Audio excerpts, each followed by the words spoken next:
Hey, drawing and painting students, Mr. Bill here. Going to show you a couple of steps that are important in the detailed drawing exercise here on my computer.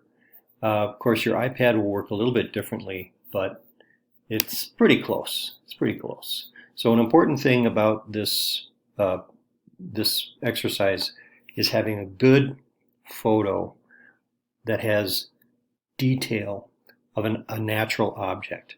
Now you could use the actual natural object, of course, but some of you might not be able to do that. You may not have one at school. You probably have them around home, but you might be working on this at school too.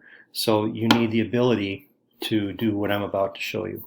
So I'm just going to do a little image search here on Google, and I'm going to look for seashells. Now, a seashell is a good subject matter for this exercise, but there's lots of other natural objects that would work well too, like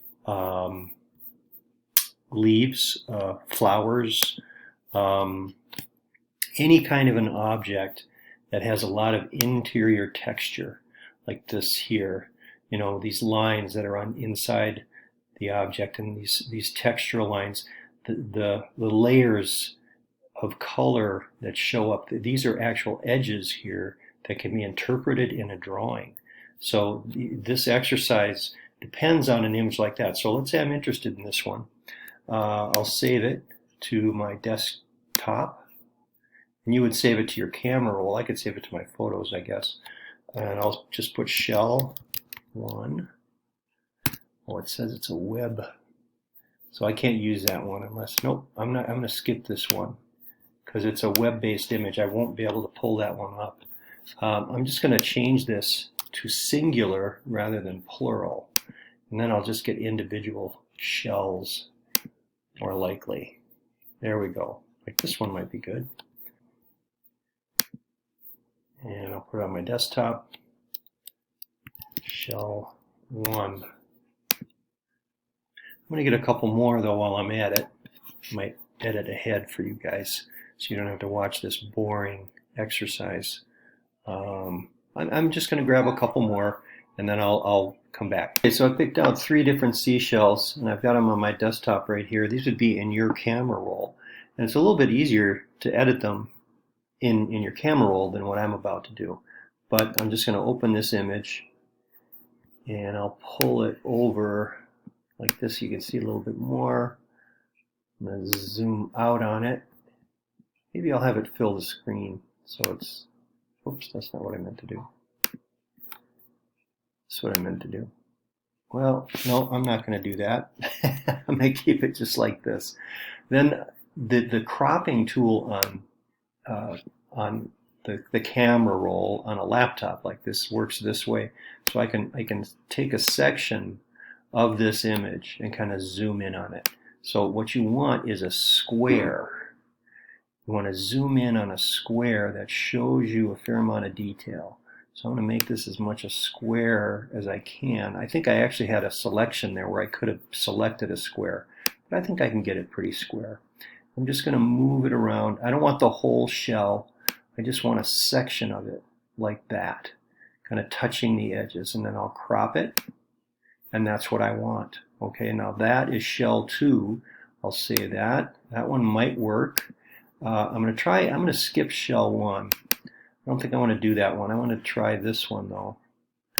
This is shell 3. You didn't see me pick this one. Alright, so I'm going to do the same thing on that. I got to hit the edit first.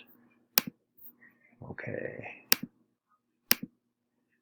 Oh, that is the rectangular selection. I'm going to do, I think, this section. Now, I think from looking at this one that it might not be as good a photo. That's why you should get more than one, because this photo might not be as good. We'll see what happens. That looks pretty square. Might pull it up just a little bit more like that. Got a lot of, I don't need a lot of background. I want the texture of the object and the color changes on that object. So I'll crop that.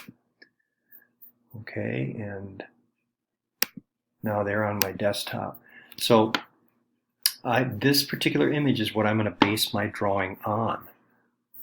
What I've done now is I've cropped these two images and have made them larger.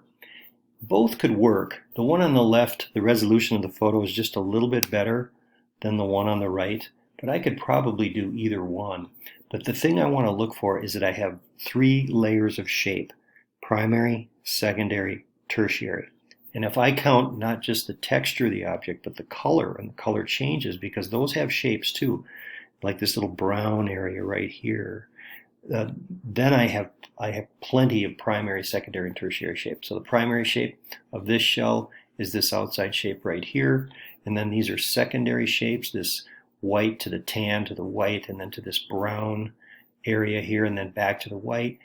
All of these areas are secondary shapes, the flutes or the curves in the surface of the shell. And the same thing on this one, where the primary shape is just the outside shape, and then the secondary shapes are these layers of horns that are on the shell. Those are all secondary shapes, as well as these color changes between the dark brown and the lighter brown back to the dark brown. Those edges are all secondary shapes. And then inside those secondary shapes, I see tertiary shapes, these dark areas right here, and these little shapes right here. And sometimes it's not even a shape, sometimes it's just a little line. Like there's some lines inside this part of this shell that go, kind of curve this way along the shell, and these lines curve this way along the shell. I want to observe all those, and I want to turn as many of them as possible into shapes.